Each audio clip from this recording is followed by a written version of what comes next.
इचलकरंजी शहराला पाणीपुरवठा करणाऱ्या कृष्णा योजनेला वारंवार गळती लागत असल्यानं जलवाहिनी बदलण्याचा निर्णय घेण्यात आला। त्यानुसार जलवाहिनी टाकण्याचं काम सुरू झालंय, पण तिसऱ्या टप्प्यातील काम रखडलंय। आता अमराई रोड परिसर आणि शिरढोणमधील काम पूर्ण झाल्यावर इचलकरंजीला 1 दिवसाआड पाणीपुरवठा होण्याची आशा आहे। इचलकरंजीला पाणीपुरवठा करणाऱ्या कृष्णा योजनेचं उपसा केंद्र शिरोळ तालुक्यातील मजरेवाडी इथं आहे। या योजनेला वारंवार गळती लागते आणि इचलकरंजीत पाणी टंचाई निर्माण होते, तर सुळकुड पाणी योजनेचं प्रत्यक्ष काम सुरू होण्यात अनेक अडथळे आहेत। त्यामुळे कृष्णा योजना बळकटीकरणाचा निर्णय झाला। त्यासाठी नवीन जलवाहिनी टाकण्याचं काम हाती घेण्यात आलं। 17 किलोमीटरची जलवाहिनी बदलण्याच्या कामाचे 3 टप्पे केले होते, त्यापैकी तिसऱ्या टप्प्यातील जलवाहिनी बदलण्याचं काम रखडलं होतं।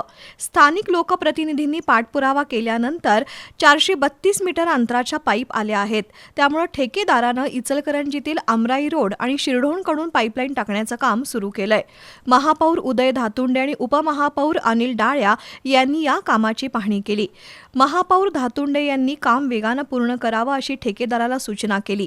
इचलकरंजीला पाणीपुरवठा करणाऱ्या पंचगंगा योजनेचं सक्षमीकरण करण्यात आलंय, तर कृष्णा योजनेतील पाईपलाईन बदलण्याचं काम पूर्ण झाल्यानंतर इचलकरंजीला दररोज किमान 54 दशलक्ष लिटर पाणी मिळणार आहे।